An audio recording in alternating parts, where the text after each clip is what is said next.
शेतकऱ्यांसाठीची सर्वात मोठी good news असणार आहे। शेतकऱ्यांची कर्जमाफी अखेरीस जाहीर झाली असून या अधिवेशनामध्ये शेतकऱ्यांसाठी मोठी गुड न्यूज मिळाली आहे। आज अधिवेशनामध्ये बजेट मांडत असताना आपले मुख्यमंत्री देवेंद्रजी फडणवीस यांच्या वतीने शेतकऱ्यांची कर्जमाफी जाहीर झालेली असून 2 लाख रुपये माफ केले जाणार आहेत।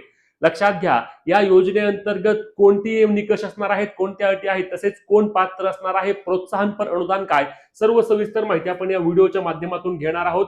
शेतकरी बांधव ज्या योजनेची किंवा ज्या निर्णयाची किंवा ज्या घोषणेची वाट पाहत होते ती सर्वात मोठी घोषणा झाली आहे, परंतु याने शेतकऱ्यांच्या पदरी निराशा देखील आली आहे का? कारण ही कर्जमाफी कशी आहे, याचे स्वरूप काय असणार आहे, ही सर्व सविस्तर माहिती आपण आजच्या व्हिडिओमध्ये घेणार आहोत। त्यामुळे व्हिडिओ शेवटपर्यंत पाहून पेजला फॉलो आणि चॅनलला सबस्क्राईब करायला विसरायचं नाही। तर लक्षात घ्या शेतकरी मित्रांनो, आज आपल्या राज्याचे बजेट मांडत असताना आपले मुख्यमंत्री देवेंद्र फडणवीस यांच्या वतीने त्या ठिकाणी पुण्यश्लोक अहिल्यादेवी होळकर शेतकरी कर्जमाफी योजना जाहीर करण्यात आलेली असून ही योजना सरसकट कर्जमाफी नसणार आहे। यामध्ये लक्षात घ्या 2 लाख रुपयांपर्यंत थकबाकी शेतकऱ्यांची माफ केली जाणार आहे। आता यातील सविस्तर माहिती आपण घेऊया। तर लक्षात घ्या, यामध्ये 2 लाख रुपये माफ केले जाणार आहेत ज्या शेतकऱ्यांकडे 30 सप्टेंबर 2025 पर्यंत थकबाकीमध्ये जे शेतकरी होते त्यांना 2 लाख रुपयांपर्यंतची ही माफी मिळणार आहे। आता यामध्ये वरची जी रक्कम असणार आहे ती वरची रक्कम शेतकऱ्यांना भरावी लागू शकते आणि ती रक्कम भरल्यानंतर शेतकऱ्यांचा 7/12 त्या ठिकाणी कोरा होईल। जे 2 लाख रुपयांच्या आतमध्ये 30 सप्टेंबर पर्यंत थकबाकीमध्ये गेले आहेत त्यातीलही पात्र शेतकऱ्यांचीच माफी केली जाणार आहे। म्हणजे लक्षात घ्या की यामध्ये अजूनही अटी आणि निकष नक्कीच येणार आहेत, कारण आपले मुख्यमंत्री यांनी आजही बोलताना सांगितलं की जे शेतकरी खरंच पात्र आहेत त्यांचीच आम्ही कर्जमाफी करणार आहे। जे शेतकरी वारंवार त्या ठिकाणी कर्ज घेऊन थकबाकीमध्ये घालवून त्या ठिकाणी कर्जमाफीचा लाभ घेतात त्यांना यावेळी कर्जमाफीच्या लाभापासून वंचित ठेवण्याची दाट शक्यता वर्तवली जात आहे। त्यामुळे कर्जमाफी तर जाहीर झाली आहे, परंतु लक्षात घ्या 2 लाख रुपयापर्यंत कर्ज माफ होणार आहे आणि 30 सप्टेंबर 2025 पर्यंत ज्याचे खातं हे थकबाकीमध्ये गेलं आहे केवळ त्याच शेतकऱ्यांना ही कर्जमाफीचा लाभ मिळणार आहे।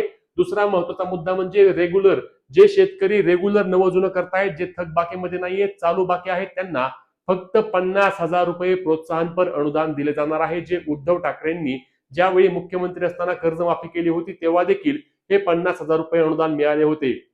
अर्थातच जे रेग्युलर आहेत त्यांची मोठी मागणी होती की यावेळी रेग्युलर देखील कर्ज तुम्ही माफ करा, प्रोत्साहनपर अनुदानामध्ये आम्हाला त्या ठिकाणी अजिबात चांगला लाभ मिळत नाही। 1 लाख रुपयापर्यंत तरी कमीत कमी त्या ठिकाणी प्रोत्साहनपर अनुदान द्यायला हवे होते, परंतु ते देखील 50,000 रुपयेच प्रोत्साहनपर अनुदान मिळणार आहे। त्यासोबत लक्षात घ्या की पात्र शेतकऱ्यांसाठीच कर्जमाफी असणार आहे। यावेळी देखील कर्जमाफी ही सरसकट नाही। जे शेतकऱ्यांना वाटत होतं की 7/12 कोरा होणार आहे, कुठल्याही प्रकारचे कर्ज भरावे लागणार नाही, कोणत्याही प्रकारची रक्कम तुम्हाला जमा करावी लागणार नाही, तर याचा काहीही फायदा नाही। त्यासोबतच आता जे शेतकरी त्या ठिकाणी कर्ज नवजुनं करत नाहीये त्यांनी देखील कर्ज नवजुनं करायला हवंय, कारण लक्षात घ्या फक्त 30 सप्टेंबर 2025 पर्यंत थकबाकीदार असणाऱ्या शेतकऱ्यांनाच माफी मिळणार आहे। आपण जे रेग्युलर नवजुनं करतोय, आता जर तुमचं त्या ठिकाणी खातं जर नवजुन्यामध्ये असेल तर तुम्ही त्या ठिकाणी नवजुनं करून घ्या, चालू बाकी असेल तर अन्यथा तुम्हाला त्या ठिकाणी जास्त प्रमाणात व्याज देखील द्यायला लागणार आहे, कारण कर्जमाफीची घोषणा देखील झालेली आहे। आणि यावेळी देखील राज्यभरातील जवळपास अनेक शेतकऱ्यांच्या पदरी मोठी निराशाच असणार आहे, कारण ही सरसकट कर्जमाफी नसणार आहे।